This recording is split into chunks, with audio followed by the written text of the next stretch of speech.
Vamos à leitura? Isaías 40, verso número 12 a 20. Diz assim: quem na concha de sua mão mediu as águas e tomou a medida dos céus a palmos? Quem recolheu na terça parte de um éfa o pó da terra e pesou os montes em romana e os outeiros em balança de precisão? Quem guiou o Espírito do Senhor? Ou como seu conselheiro o ensinou? Com quem tomou ele conselho para que lhe desse compreensão? Quem o instruiu na vereda do juízo e lhe ensinou sabedoria e lhe mostrou o caminho de entendimento? Eis que as nações são consideradas por ele como um pingo que cai de um balde e como um grão de pó na balança. As ilhas são como o pó fino que se levanta. Nem todo o Líbano basta para queimar, nem os seus animais para um holocausto. Todas as nações são perante ele como coisa que não é nada. Ele as considera menos do que nada, como um vácuo. Com quem comparareis a Deus? Ou que coisa semelhante confrontareis com ele? O artífice funde a imagem, e o ourives a cobre de ouro, e cadeias de prata forja para ela.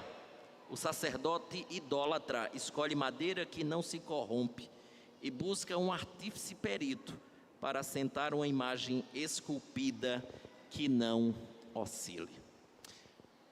Bondoso Deus, uma vez mais, estamos aqui reunidos para cultuar-te, para adorar-te, cantar-te louvores, como assim o Senhor nos convoca a fazer no culto a ti. E ao mesmo tempo, para que o Senhor fale aos nossos corações, escutando a tua voz, possamos aplicá-la no nosso dia a dia para desfrutarmos dos benefícios advindos dela. Não à toa essa passagem está aqui posta e hoje entendo que o Senhor nos inclina a pensar nela. Portanto, ajuda-nos com muita lucidez diante do texto escolhido, que possamos de maneira muito clara apresentá-lo, mostrá-lo, explicá-lo, que o teu povo de maneira muito interessada também possa estar atento e que o teu Santo Espírito possa aplicá-la na nossa vida.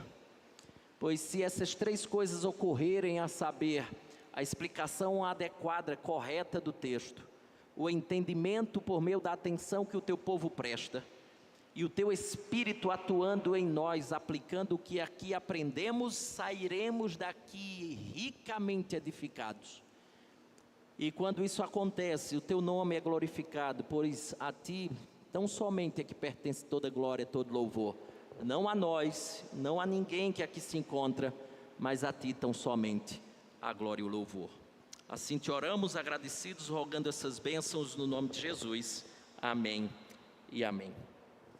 Meus irmãos, se você percebeu, esse tema que eu coloquei aí é o tema da nossa consciência cristã desse ano. A consciência cristã desse ano tem por tema: eu sou conhecendo o Deus verdadeiro. E eu havia preparado pelo menos duas mensagens. Ela perpassa o capítulo 40, verso 12 a 20. E no domingo subsequente ela ia do 21 a verso número 31. E isso era para acontecer semana passada. Mas em virtude do que me ocorreu, aos que aqui não sabem, meu sogro teve um infarto. Depois teve 2 paradas cardíacas, fez cateterismo, angioplastia, enfim, uma série de coisas no último domingo pela manhã. E aí acabou que eu não pude estar aqui no domingo à noite. Então a mensagem do domingo passado veio para esse. A desse domingo eu transferi para o próximo domingo. Próximo não, que a gente vai estar na consciência cristã, né? Mas no outro. E aí eu queria, entendendo que essa passagem ela nos ajuda a compreender o Deus verdadeiro, eu gostaria de meditar junto com você, porque se você perceber, ao longo de toda a Escritura, Antigo Testamento, isso vai ficando mais claro. Ele vai se revelando como eu sou, Deus vai se revelando como eu sou. Se não, eu convido você a olhar no capítulo 43 junto comigo, bem pertinho do que a gente acabou de ler, no verso número 13, Isaías 43, 13, o próprio Deus já diz algo acerca de si mesmo. Veja, verso número 13. O que é que ele diz? Ainda antes que houvesse dia, aí na minha tradução está assim, ó, eu era. É muito provável que na tradução de algumas pessoas aqui esteja eu sou, e é exatamente isso aqui que ele está tentando nos dizer. Ainda antes que houvesse dia, eu sou, e nenhum há que possa livrar alguém das minhas mãos. Agindo eu, quem o impedirá? E isso vai dando norte a tudo que Deus vai executar ao longo da história aqui do povo de Isaías, que eu vou tentar demonstrar. Mas o cerne aqui da questão é que Isaías vai argumentar mostrando uma coisa que teólogos do passado eram muito enfáticos nas suas pregações, dos seus ensinos, que são verdades como essa aqui. Veja, A. W. Pink foi um teólogo do século de número 19, e ele disse algo fantástico, que destaca a doutrina que é o cerne aqui da questão. Ele diz: a soberania de Deus significa que Deus é Deus. Ele faz o que quiser, onde quiser, como quiser, com quem quiser. Porque Ele é soberano, Ele é Deus, Ele é quem manda em absolutamente todas essas coisas desse vasto universo. Portanto, Ele faz o que quiser, onde Ele quiser, como quiser, com quem quiser. E só Deus é capaz de realmente falar nesses termos. Um outro teólogo famoso do passado, seu nome era Spurgeon, ele dizia: quando você passa por uma provação, a soberania de Deus é o travesseiro sobre o qual você deita a cabeça. Ele está dizendo assim: a soberania de Deus é onde você consegue, em meio a essas situações que você passa delicadas, né, que ele chama de provações, é o único lugar que você encontra descanso, seu travesseiro. E aí, na teologia, era uma disciplina que eu particularmente dava no seminário, a gente trabalha uma coisa chamada atributos de Deus. E aí a Bíblia relata vários atributos. Joguei vários aqui, como independência, que Deus, Ele é suficiente em si mesmo, e Ele não precisa de nada nem de ninguém para ser o que é. Desde sempre Ele foi completo e satisfeito nele mesmo. Esse é o atributo da independência de Deus. Ele não depende de absolutamente nada nem ninguém. Ele sempre foi completo e satisfeito nele mesmo. Eu e você somos dependentes, Deus é independente. Temos outros atributos: eternidade, imutabilidade, onipresença, onisciência, onipotência, espiritualidade, sabedoria, santidade, justiça, ira, vontade, liberdade, fidelidade, perfeição, unidade e por aí. Quando você olha para todos esses atributos, tem alguns teólogos que dizem assim, igual a soberania. É basicamente essa a ideia. Eu particularmente concordo plenamente. Quando você junta todas essas coisas, isso é Deus, isso implica em soberania. O argumento é exatamente esse. E aí, como disse mais uma vez Spurgeon, não existe atributo de Deus que ofereça mais conforto aos seus filhos do que a doutrina da soberania divina. Então, quando você olha para todas essas coisas, Deus é onipresente, Deus é onisciente, Deus é sábio, Deus é bom, Deus é amor, Deus é misericórdia, Deus é... E você vai olhando todas essas coisas, você conecta as suas experiências, conecta tudo que você passa a esses atributos de Deus. Então, você passa uma situação extremamente delicada, difícil, e isso não implica dizer que muda Deus, porque um dos seus atributos é a imutabilidade. Aquilo que você enfrenta não muda quem Deus é. Por quê? Porque Deus continua sendo bondoso, Deus continua sendo amoroso, Deus continua sendo gracioso, Deus continua sendo misericordioso, Deus continua sendo santo. Não, suas experiências, nossas experiências não mudam quem Deus é. E às vezes a gente, nas experiências que a gente enfrenta, a gente começa a tentar mudar Deus. Deus não parece ser tão bom como diz ser. Por quê? Veja o que eu estou passando, veja o que eu estou enfrentando. E por aí a gente acaba tentando mudar Deus. Deus está aqui, seus atributos estão postos. Agora, algo extremamente importante é observarmos o que Isaías prediz. Porque quando você chega no capítulo 40, você tem um outro tom do que Isaías vem falando desde o capítulo número 1. Então eu chamo você para aqui, capítulo de número 39, verso de número 5 a 7. Vamos lá, rapidinho aí. Veja o que Isaías prediz. Capítulo 1 a 39, tanto é que alguns dividem Isaías em 2 livros. São 66 capítulos, se a memória não me trai. Então, do 1 ao 39, o primeiro livro de Isaías. Capítulo 40 a 66 seria uma outra parte. Então Isaías está predizendo algo no capítulo 1 a 39. O que é que ele está aqui fazendo, qual a predição dele aqui? Está aí, verso número 5 a 7. Então disse Isaías a Ezequias: ouve a palavra do Senhor dos Exércitos, eis que virão dias em que tudo quanto houver em tua casa, com que entesouraram teus pais até o dia de hoje, será levado para a Babilônia. Não ficará coisa alguma, disse o Senhor. Dos teus próprios filhos que tu gerares, tomarão para que sejam eunucos no palácio do rei. O que ele está dizendo? Tudo que vocês fizeram aí, ó, vai tudo para a Babilônia. E por que você está dizendo isso, Isaías? Porque Deus tinha feito um pacto com o seu povo.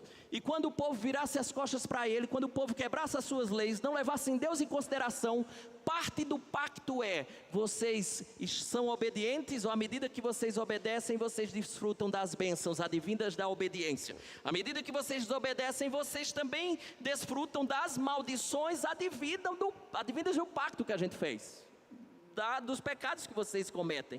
Então o pacto de Deus era exatamente esse. O que é que acontece? Esse povo virou as costas para Deus, o povo pecou contra Deus, começou a adorar outros deuses, se distanciaram de Deus, e Deus vai lá e vai cumprir a sua parte do pacto, trazer maldições sobre os pecados que esse povo cometeu.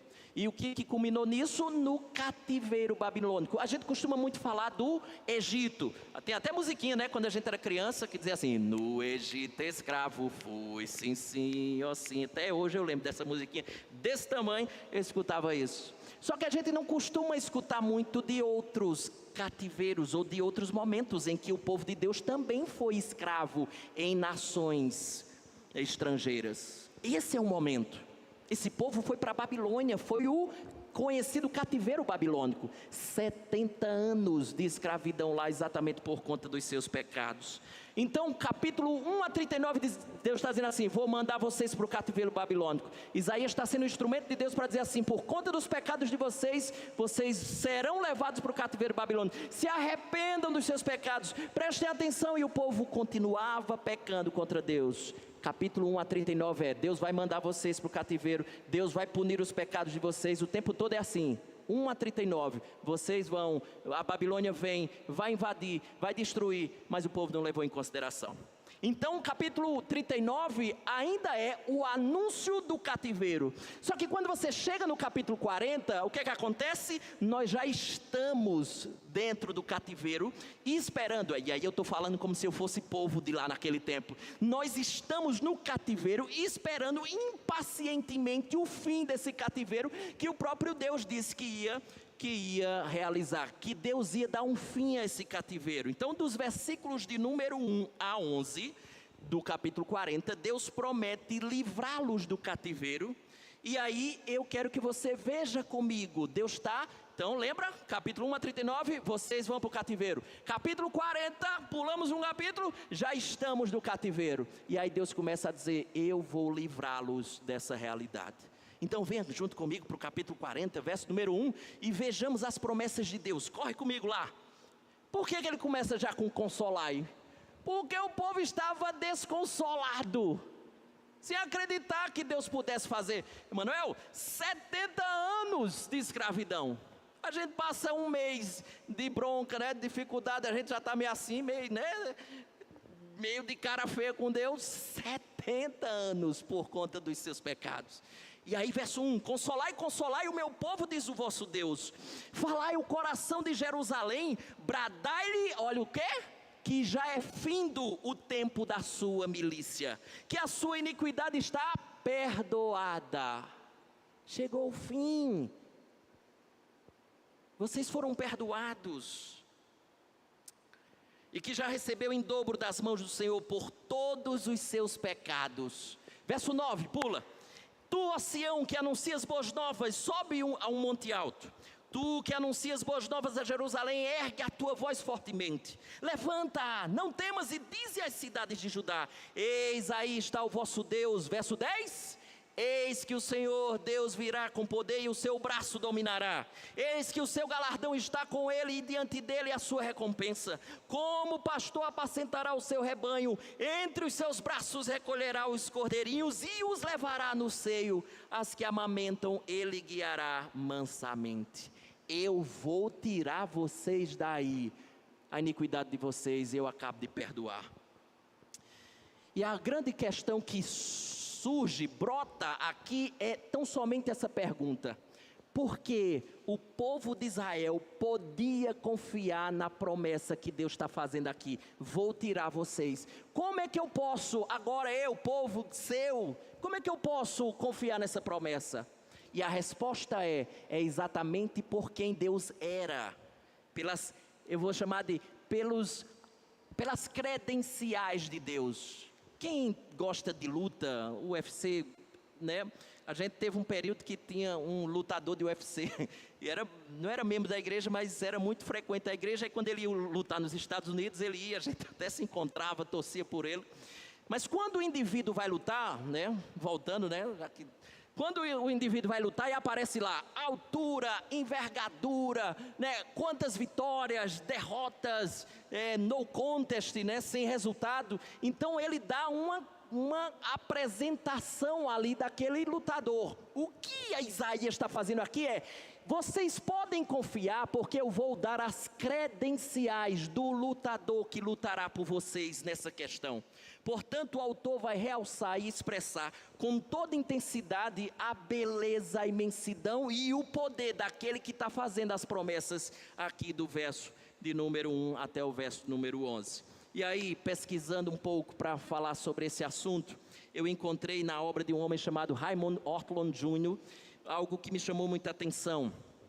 Ele fazia, na verdade, fazia uma citação de um homem chamado Charles Misner, sobre a opinião do grande físico Albert Einstein. E o Einstein estava falando sobre a pregação cristã. E ele disse uma coisa que me chamou muita atenção e botou mais peso sobre mim, né? Ele dizia assim, o Einstein. Ele dizia: o projeto do universo é magnífico e assim deve ser considerado. Na verdade, acredito que essa é a razão porque Einstein não via muita necessidade de uma religião organizada. Ele deve ter observado o que os pregadores dizem a respeito de Deus e sentido que estavam blasfemando. Ele tinha visto muito mais majestade do que imaginavam, e eles simplesmente não estavam falando sobre as maravilhas de Deus como elas de fato são. Ele está dizendo assim: o Einstein não ficava tão interessado com muitos pregadores que estavam por aí, porque ele via tanta beleza no universo, que dizia assim: os pregadores eles estão blasfemando, porque tem muita beleza, e eles não transmitem tanta beleza como de fato é. E aí, óbvio, bota uma pressão em todo pregador quando você escuta algo desse tipo, né? Porque eu entendo que de fato há muita grandeza, há muita beleza, há muita majestade, há muita coisa acerca de Deus, que a nossa mente finita, numa elaboração de um sermão, muitas vezes não consegue alcançar.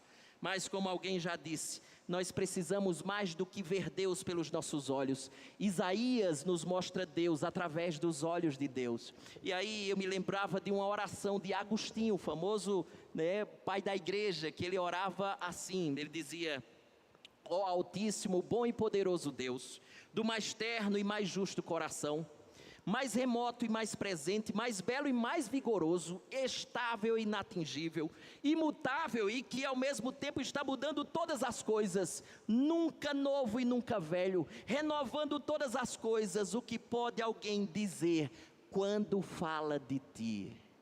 Essa era a oração de Agostinho. Tu que és todas essas coisas, o que pode dizer alguém quando vai falar de ti? E a melhor coisa a fazer, quando formos falar de Deus, é pegar o livro que Ele nos revelou e colocar tudo para fora daquilo que Ele falou para a gente. Eu acho que esse é o melhor caminho para que a gente possa conhecer o Deus verdadeiro. E aqui eu já quero caminhar para o meu primeiro ponto, minha introdução está bem longa. Primeiro ponto e único dessa noite é que Isaías vai dizer que Deus é incomparável. Venha junto comigo, vamos conhecer um pouco desse Deus revelado por Isaías. Ele diz assim, verso 12: quem na concha de sua mão mediu as águas e tomou a medida dos céus a palmos, quem recolheu na terça parte de um éfa o pó da terra e pesou os montes em romana e os outeiros em balança de precisão. Irmãos, deixa eu fazer isso aqui para a gente entender melhor.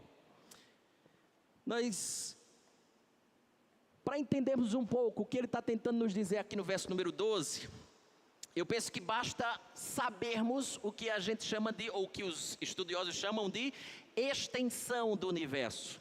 Pesquisadores americanos divulgaram em junho de 2007, se eu não me engano, uma estimativa sobre a extensão do universo. É como se eles dissessem assim: se a gente fosse de uma ponta do universo até a outra ponta do universo, o número é realmente astronômico para você fazer essa viagem, essa peregrinação de uma ponta a outra do universo. Diziam eles, chegaram à conclusão, e eu depois pesquisei e vi que tem outros. Eu estava até no café da manhã da VINAC, no lançamento da Consciência Cristã. O pastor Jorge Noda falou o número lá. Eu digo: epa, já está roubando a minha pregação de domingo. E ele falou outro número, mas o número era esse aqui, ó: 156 bilhões de anos-luz. Alguns falam em 96, outros falam em mais. Mas eu peguei esse dado de uma revista que eu tinha visto. E esses cálculos foram feitos em observações realizadas por satélites, chamada de radiação cósmica de fundo, e aí eles chegam a esse número. A grande questão é o seguinte: um ano-luz equivale à distância percorrida pela luz durante um ano. E se a luz se propaga, segundo estudiosos dizem, 300 mil quilômetros em apenas um segundo, basta, eu sei que aí a gente vai começar a dar um nó aqui no tic-teco, né? Basta nós sabermos, né, quantos segundos existem em um ano e multiplicar isso por 300 mil quilômetros para nós termos uma ideia mínima de quantos quilômetros é um ano-luz. Tá pronto aí? Puxa a calculadora, me ajude, por favor, vamos lá. Puxa mesmo, puxa a calculadora aí, é científica, a do celular tá boa, vamos lá. Veja que, embora eu trabalhei, né, me formei em humanas, exatas é minha praia. Veja só, vamos lá. Uma hora são o quê? 3.600 segundos.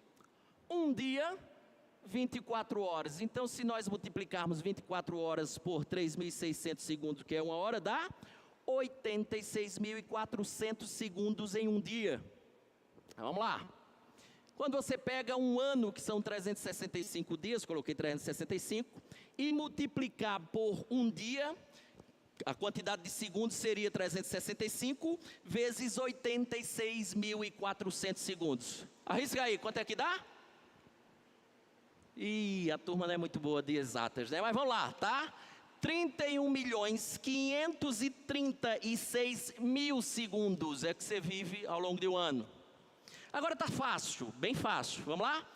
Agora, para a gente descobrir, a gente pega esse número, essa quantidade de segundos que tem, e agora multiplica pelo 300 mil lá, que a gente descobriu. Lembra? Por segundo? Então é fácil a conta. 31.536.000 segundos, vezes 300 mil, que é 1 quilômetro por segundo. Qual é o resultado? Opa! Bom demais. Tem uma mente aqui de gênio, né? 9,46 trilhões de quilômetros por ano é um ano-luz. Inimaginável, não é não? Isso é a quantidade de quilômetros em um ano-luz. Você lembra a estimativa que nós levantamos da extensão do universo? Lembra? 156 bilhões de anos-luz. Agora a conta é fácil, tá moleza. É só você agora juntar os dois números. Você multiplica 156 bilhões, que é a extensão do universo, por 9,46 trilhões, que é o quilômetro, um ano-luz, né? No ano. Até eu estou me enrolando já. Então, multiplica aí. Qual é o resultado? Aí isso. Nem o nosso gênio conseguiu alcançar. Você está entendendo agora? É a partir daqui que eu quero que você vá comigo. É a partir daqui. 156 bilhões de anos-luz, vezes 9,46 trilhões de quilômetros. É a partir daqui que eu quero que você pense acerca do Deus que Isaías está revelando. Vamos lá? Vem comigo, verso 12. Vamos lá. Deixa as contas para lá. Verso 12, parte A, veja o que diz. Quem na concha de sua mão mediu as águas e tomou a medida dos céus a palmos. Veja, uma quantidade de água, a gente costuma fazer isso muito quando a gente vai de manhã, né? Vai lá, escova os dentes, né?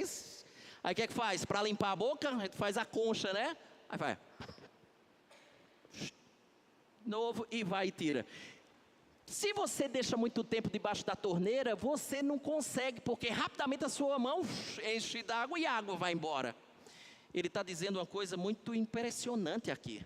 Ele está dizendo que todas as águas do universo, isso ele se refere a oceanos, Pacífico, Atlântico, Índico, todas as águas dos lagos, todas as águas dos rios, todas as águas dos riachos, todas as águas dos açudes, todas as águas dos barreiros, cabem na concha da mão de Deus. Juntando tudo, não faz como faz com a gente de manhã, que a gente vai escovar e a água escoa. Ele é capaz de juntar tudo na concha de sua mão. Mas não para por aí. Veja o que ainda diz o texto, verso número 12. Ele diz assim, ó: e tomou a medida dos céus a palmos. Essa medida dos céus a palmos, ou a medida a palmos, era uma medida hebraica de comprimento que equivaleria à distância da ponta do polegar à ponta do dedo mínimo. Não sei se é do seu tempo, mas alguns aqui, pelo que eu estou vendo aqui, No meu tempo de criança, que a gente costumava brincar na rua, não tinha celular, né, tablet, essas coisas, tinha algumas brincadeiras que a gente fazia. Pipa, peão, barra-bandeira, bola de gude, lembra? A Rua do Fogo, né, Gemilson? Bola de gude. E tinha uma brincadeira que era mais ou menos assim: é no palmo ou na matada? Como era isso? Você, se acertasse a bola do amigo, acertasse bola com bola, você matou ele e ganhou o jogo. Mas se porventura você tentasse e a bola não batesse na bola do inimigo, do seu adversário, mas ficasse a distância de uma bola para outra, a distância de um palmo, você também vencia a partida. Por isso que era chamada de no palmo ou na matada, próximo ou batendo na própria bola. Então ele está exatamente dizendo isso aqui. Isaías está dizendo, sabe o quê? Agora, lembra da matemáticazinha que a gente fez? Ele está dizendo que a extensão dos céus, e poderíamos colocar como a extensão do universo, 156 bilhões de anos-luz, é medida por Deus, sabe como? Assim, ó. A palmo. Não precisa buscar trena fita métrica. Por quê? Porque o que ele está dizendo aqui, que é uma distância pequena, dá para medir através da sua mão, da palma da sua mão. Como disse mais uma vez o Ortolon Jr., ele disse: os céus foram medidos pelo espaço entre o polegar e o dedo mínimo da mão de Deus.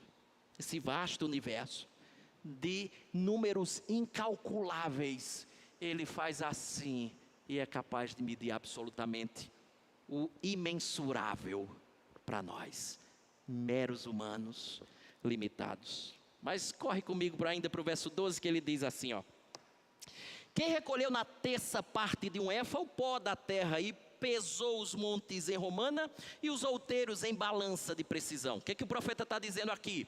Quem recolheu em uma medida o pó da terra? Eu não sei se você lembra disso, mas não me parece que é muito comum hoje em dia. Mas antigamente, pelo menos aqui na Liberdade mesmo, já havia algumas situações. Chegava um indivíduo que vinha às vezes de um sítio, de algum lugar. Ele chegava numa determinada rua e todo mundo já sabia, é o leiteiro que chegou. Aí todo mundo já ia para lá com as vasilhas. E o leiteiro perguntava: quantos litros você quer? Aí você dizia assim: eu só quero um hoje. Não, eu quero 3. Ele tinha uma vasilha, e era uma vasilha que era basicamente 1 litro. Então ele ia lá, pegava a vasilha aí, 1 litro, colocava, são dois, colocava lá, e quantos aquela pessoa desejava. Então, é isso que ele está dizendo aqui. Veja, o autor não diz que medida é esta, mas está determinada, essa determinada medida recolheu o pó de todas as terras que existem nesse vasto universo. E aí, na linguagem de hoje, talvez seja a Bíblia que você tem, ela deixa ainda mais claro, diz assim, ó: e quem usando uma vasilha calculou quanta terra existe no mundo inteiro. Mas não apenas isto, mas quem pesou as montanhas e os morros numa balança acurada? Quem? Resposta: Deus. Deus foi o único que fez isso. Então uma mensagenzinha, vou dizer assim, uma mensagem subliminar, por debaixo dos panos que ele está colocando aqui para nós, no verso número 12, sabe qual é? É que ninguém pode fazer o que apenas Deus é capaz de fazer. Ninguém pode fazer o que apenas Deus é capaz de fazer. Essa é a mensagem no verso 12. Mas aí tem uma mensagem ainda aqui por trás. A ideia é que Deus é infinitamente maior do que a sua criação. Você percebe que ele está fazendo assim, ó. Ele vai fazer assim, ó. Ele vai afunilando no argumento dele. É o que a gente chama do argumento do maior para o menor. Ele está falando em universo. Quero dizer para você que o ser que está prometendo, verso 1 a 11, que vai livrá-los, ele mede o universo, ele é maior que o universo, ele é capaz do que qualquer, ele é o único capaz de fazer o que está dizendo que vai fazer. Como eu acabei de dizer, ninguém pode fazer o que apenas Deus é capaz de fazer. É isso que ele está dizendo aqui para eles.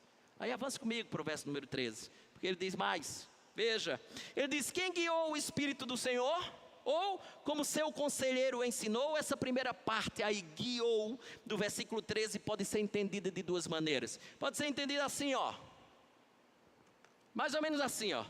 Guiou aqui significa direcionamento, diretrizes. Assim ficaria a tradução dessa forma, ó. Quem orientou o Espírito do Senhor para fazer o que fez? Quem orientou? Quem estava lá assim, quando estava fazendo todas as coisas assim? Deus. Ele vai até argumentar e vai falar sobre isso mais à frente. Mas quem estava ali do lado de Deus é assim: Senhor, cá para nós, não sei se é a melhor ideia. Eu acho que se o Senhor fizesse assim, poderia ser melhor. Quem? A segunda ideia, ou o segundo entendimento aqui seria esse, ó. A tradução poderia ser essa: quem tirou a medida do Espírito do Senhor? Aí seria um contraste com o verso 12, lembra? Ele mediu o universo, ele é maior que o universo, os céus. Então ele está contrapondo o verso número 13 com o 12 que ele acabou de falar. E a ideia seria semelhante a essa daqui, ó. Lembra de Provérbios 16, 2? Que diz assim, ó: todos os caminhos do homem são puros aos seus olhos, mas o Senhor pesa o espírito. Aqui em Provérbios expressa que Deus é tão extraordinário que Deus avalia as ações e intenções do coração humano. A ideia de pesa aqui é essa. O Senhor pesa, o Senhor conhece as intenções. Não venha com malandragem para Deus não, porque o Senhor pesa as intenções do coração. O Senhor sabe o que está aqui, ó. Ele não se deixa enganar pela aparência. Então a ideia é, olha só, pode ser o argumento aqui do contraste.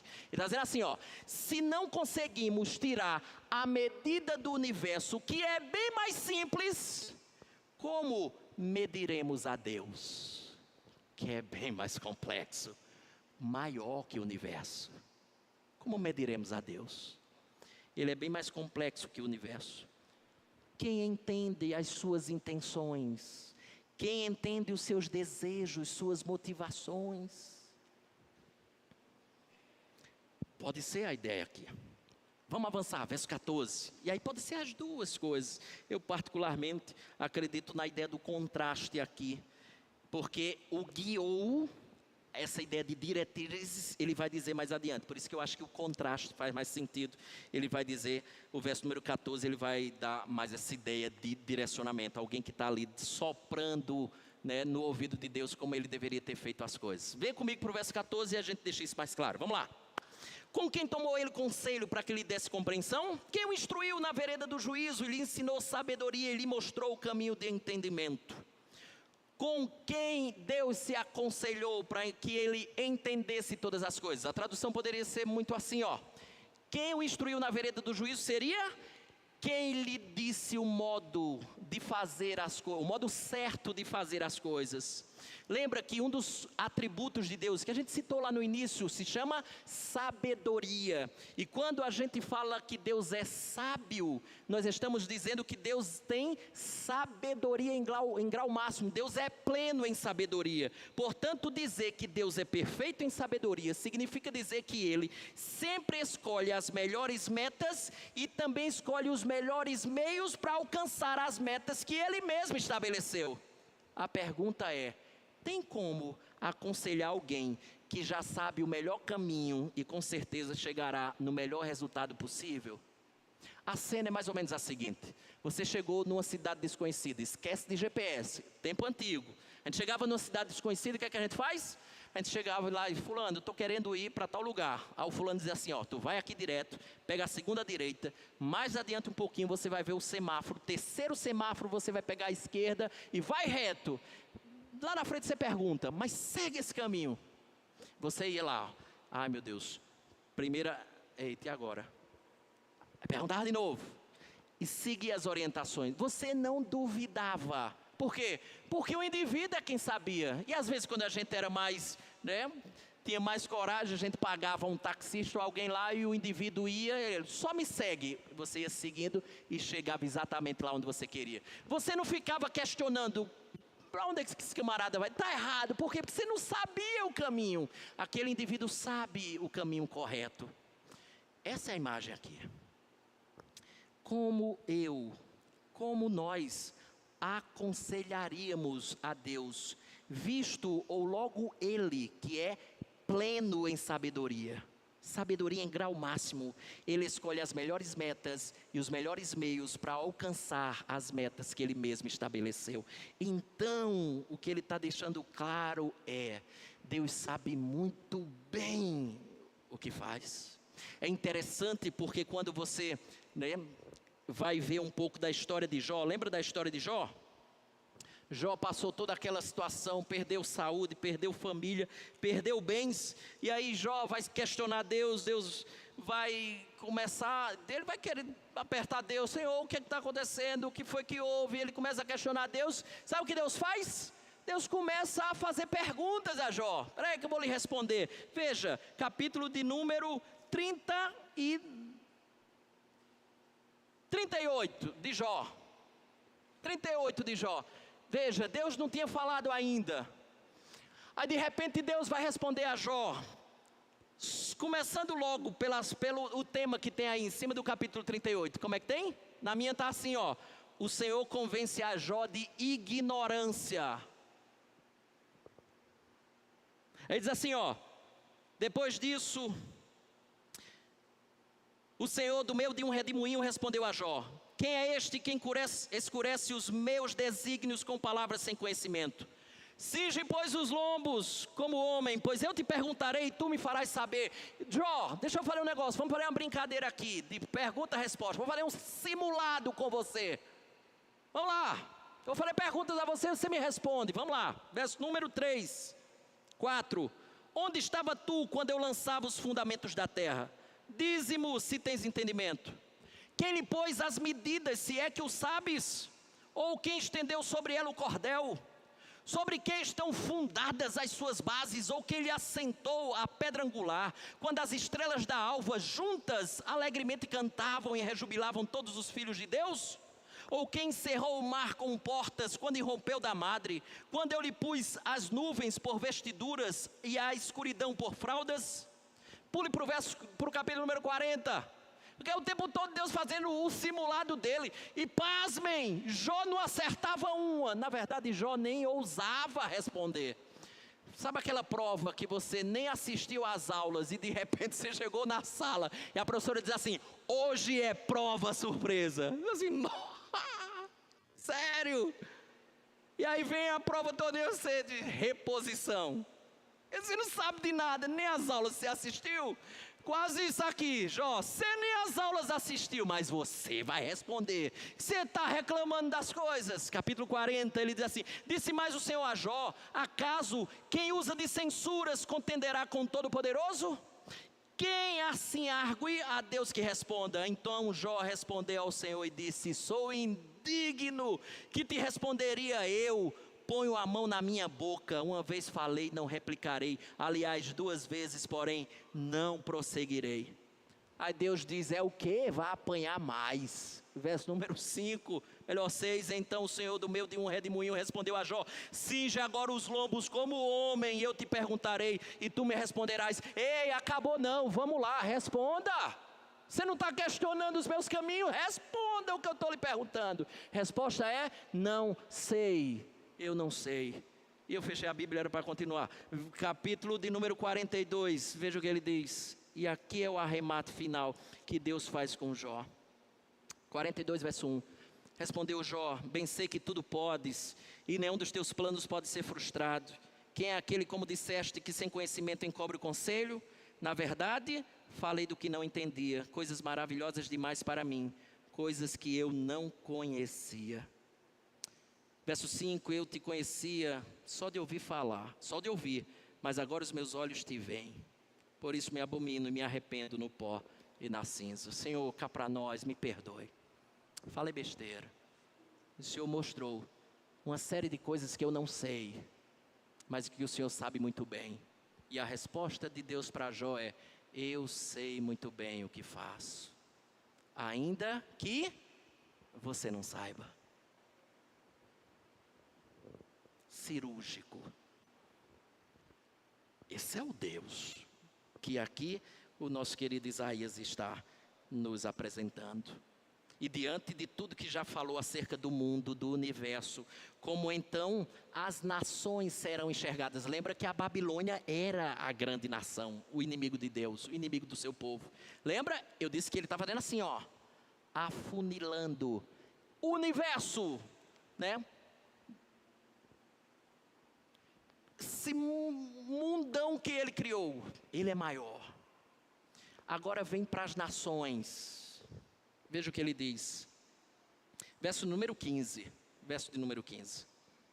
Eis que as nações são consideradas por ele como um pingo que cai de um balde, e como um grão de pó na balança. As ilhas são como pó fino que se levanta. Deixa eu dizer uma coisa a você. Eu, quando morava na casa dos meus pais, a gente criava cachorros.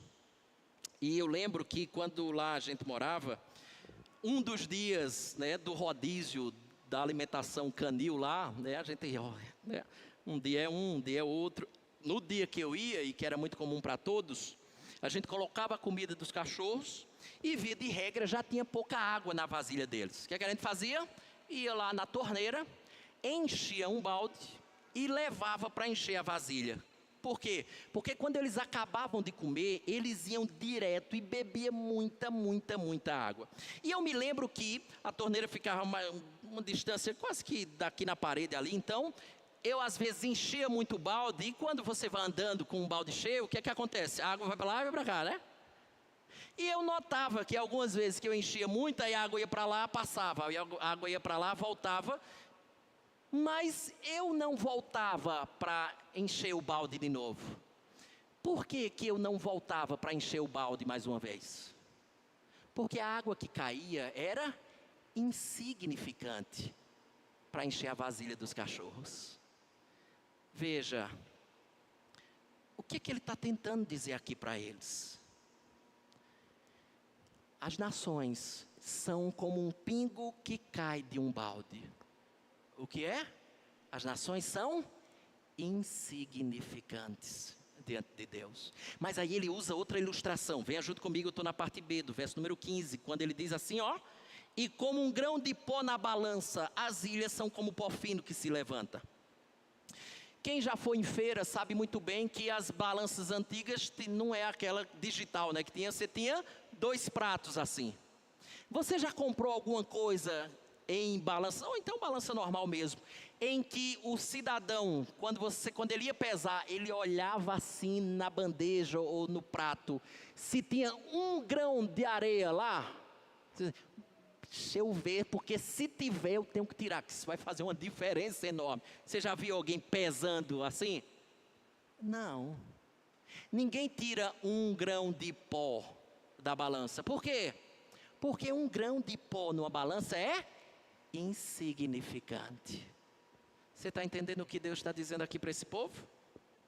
Ele está dizendo, as nações são insignificantes comparadas com a imensidão de Deus. Agora vem comigo para o verso 16.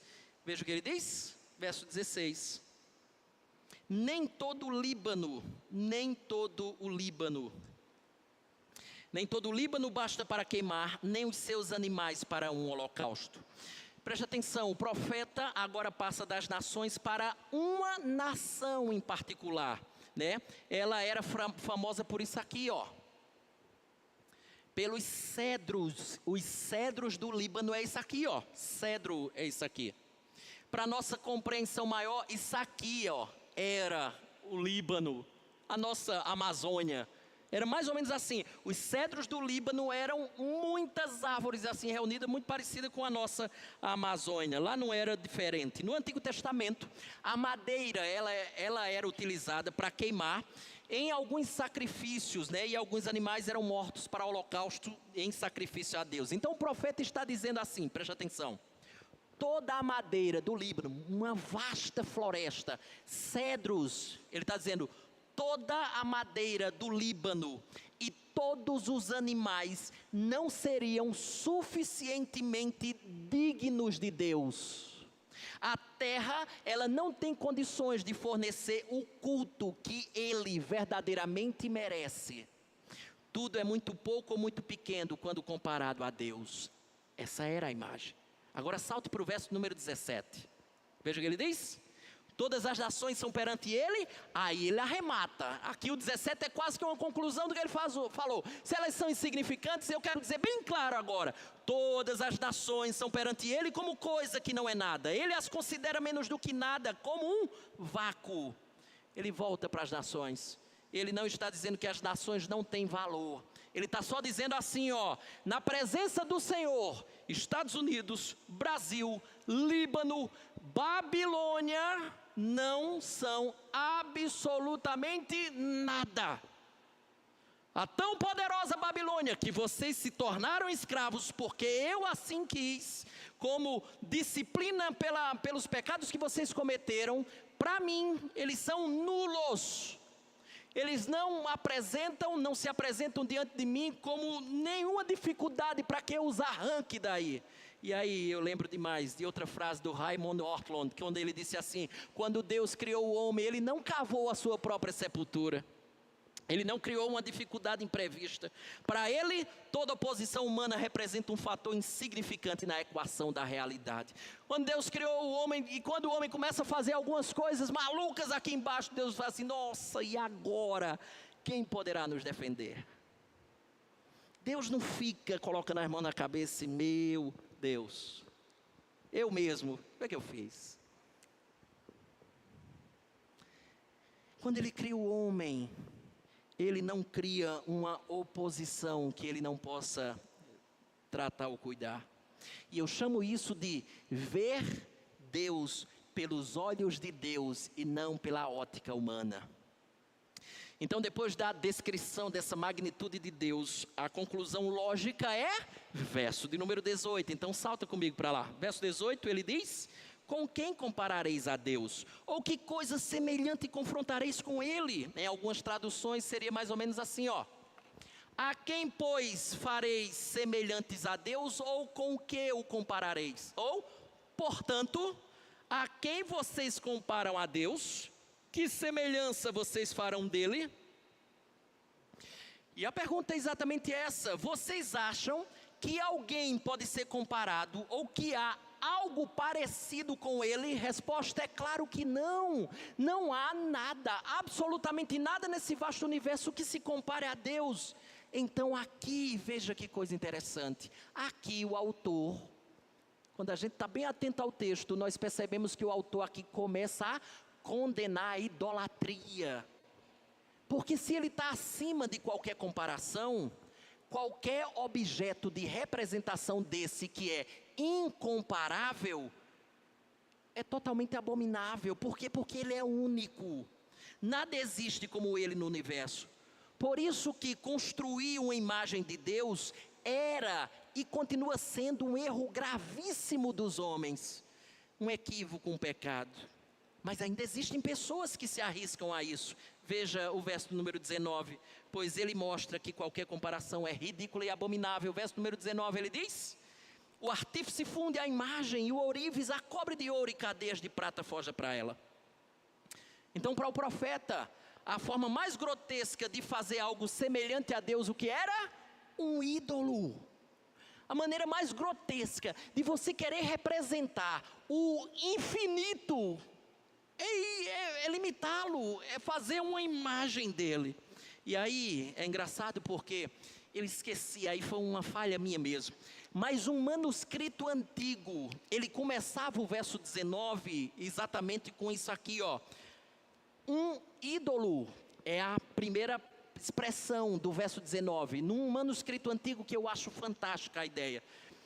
Ele começa assim o verso 19, um ídolo, pergunta, né, interrogação. Depois que o artesão funde um ourives. Então veja a conexão do verso de número 18 com o verso 19, com essa expressão, um ídolo. Venha junto comigo na leitura, veja lá comigo, vai lá, verso 18.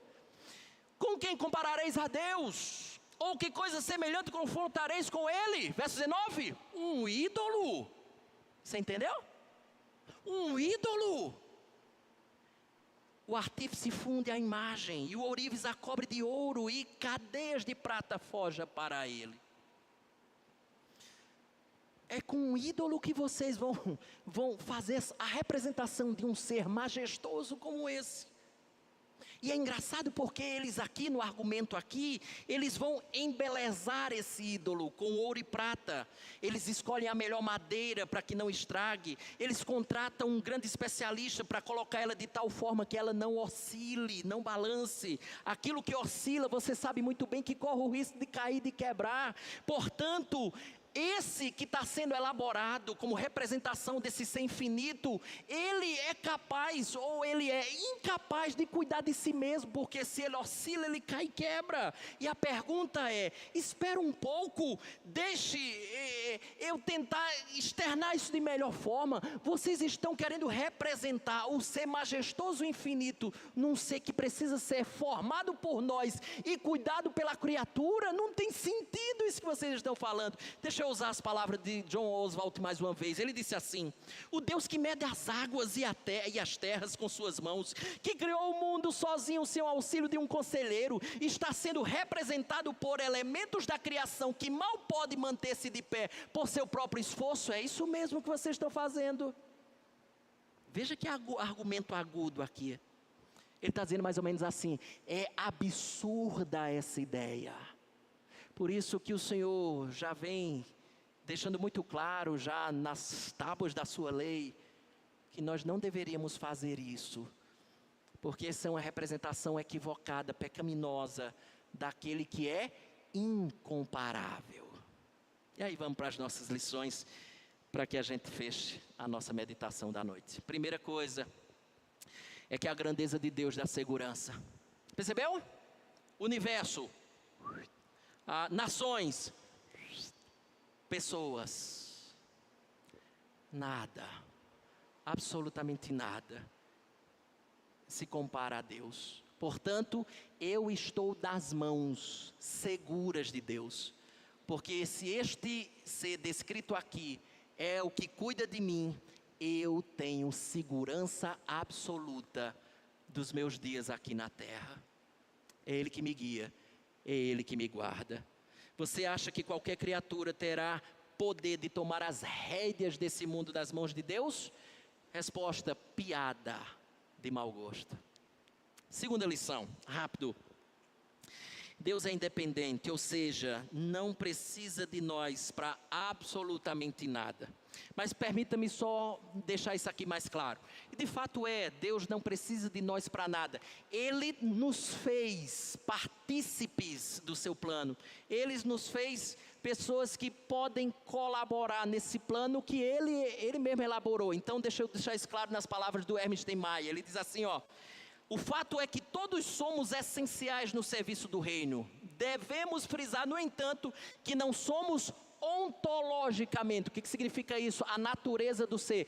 Por natureza você não é, né? Ontologicamente você não é essencial nesse serviço. Antes Deus, por graça, nos tornou essenciais no seu reino e por isso agora o somos. Deus não precisa de nós para nada, mas Ele nos tornou essenciais, não ontologicamente, mas pela sua graça e pela sua misericórdia. Olha que coisa linda. Eu e você, dois, se as nações são consideradas com Ele como um pingo que cai de um balde, nada. Cá para nós, quem é tu? Oh, cara pálida. Quem é você, amigo?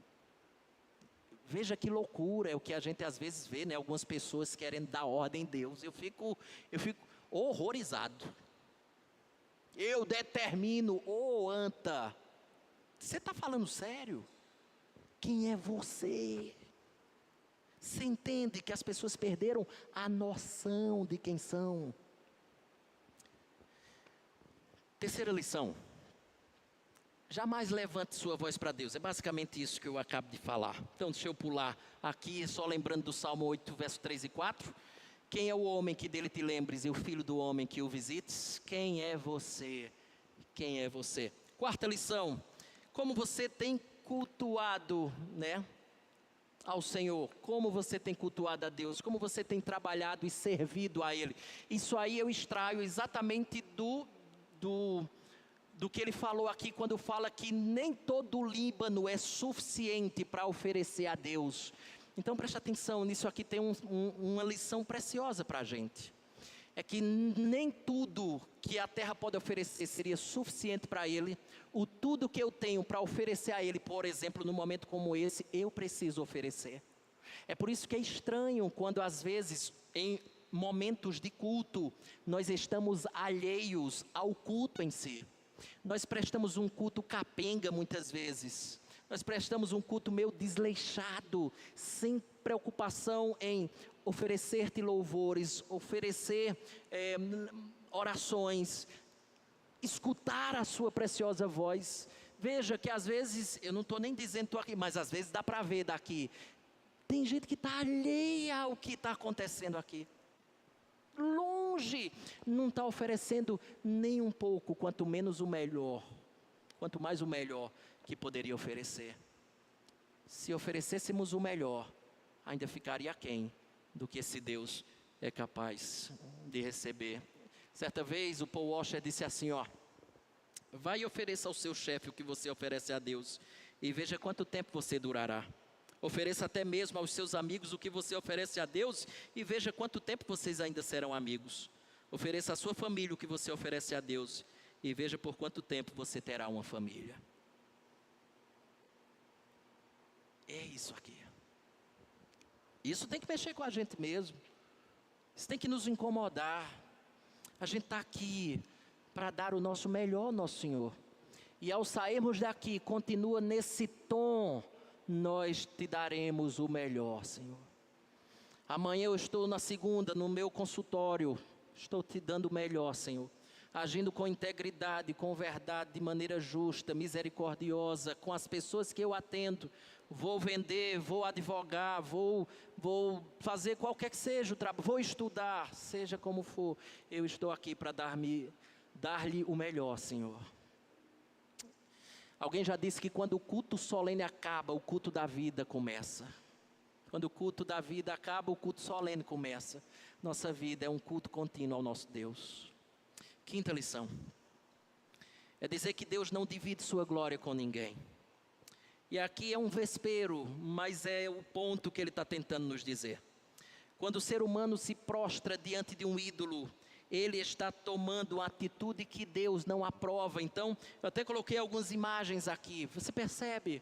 A tônica de toda a passagem é dizer, nada se compara a Deus. Só Deus é que pode receber toda a glória, todo o louvor.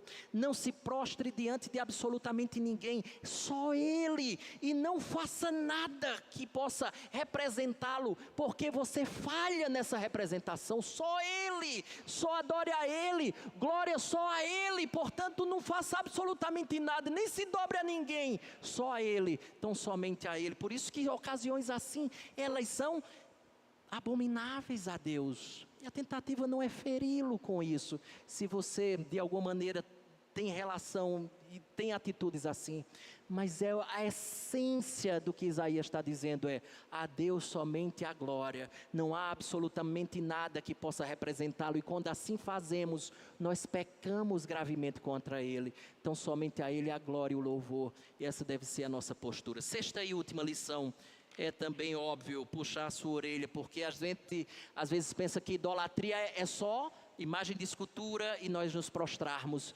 diante de uma imagem. Escute, ídolo é tudo aquilo que toma o lugar de Deus. Portanto, não apenas imagens podem tomar o lugar de Deus. Dinheiro pode ser um ídolo. Profissão pode ser um ídolo. Busca pelo sucesso pode tornar-se um ídolo. Poder pode se tornar um ídolo. Qual pode ser nesse momento um ídolo na sua vida?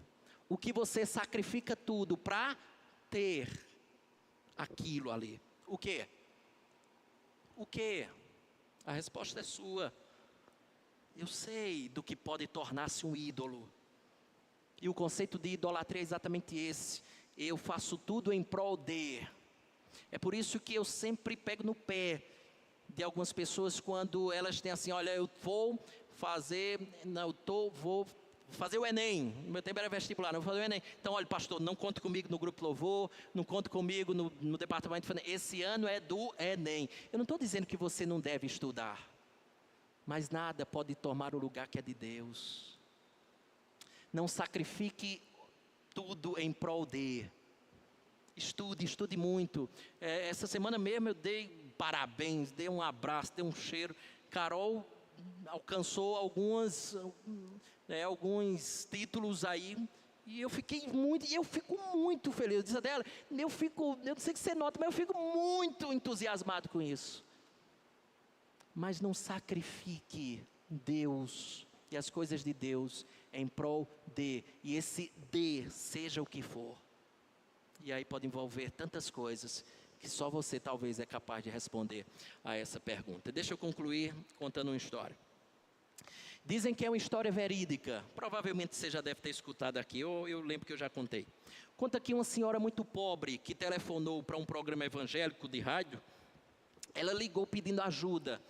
Ela disse, olha, eu estou muito carente, a gente está passando uma situação de necessidade muito grave aqui. E ela era crente no Senhor Jesus, e do outro lado, escutando a rádio, tinha um bruxo. E ele ouviu o programa e ele resolveu pregar uma peça, só para saber qual seria a reação daquela irmã, daquela crente. O que é que ele fez?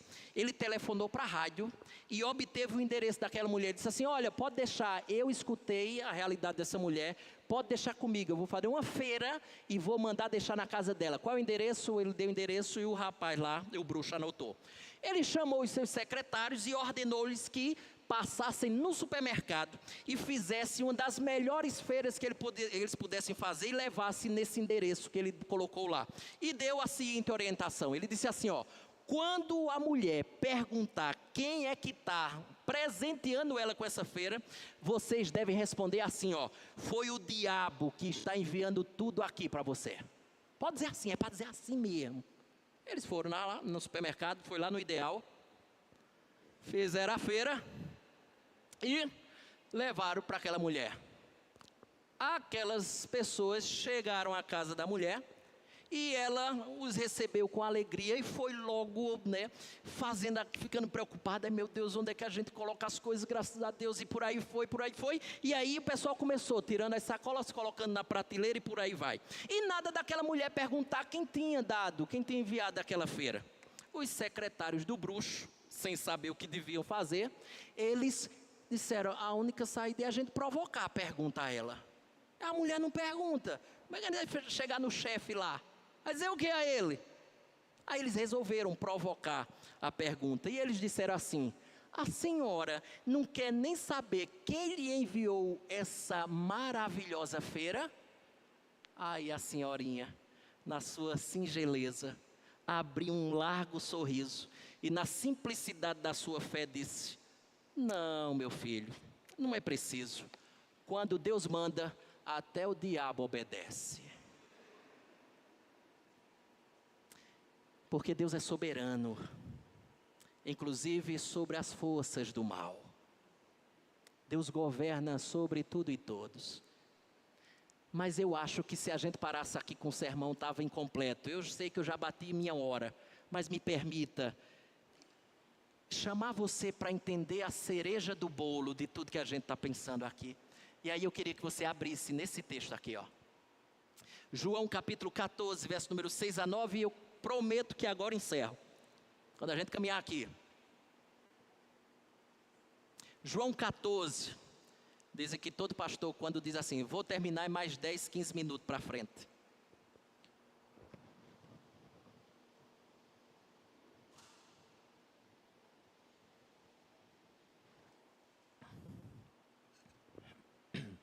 Vamos lá?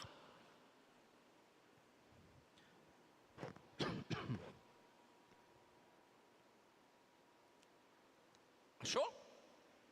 João 14, 6 a 9, diz lá, respondeu-lhe Jesus, eu sou o caminho e a verdade e a vida. Ninguém vem ao Pai senão por mim. Se vós me tivesseis conhecido, conheceríeis também a meu Pai. Preste atenção nisso, tá? Se você me conhecesse, você também conheceria meu Pai. Desde agora o conheceis e o tendes visto. Replicou-lhe Filipe, Senhor, mostra-nos o Pai, isso nos basta.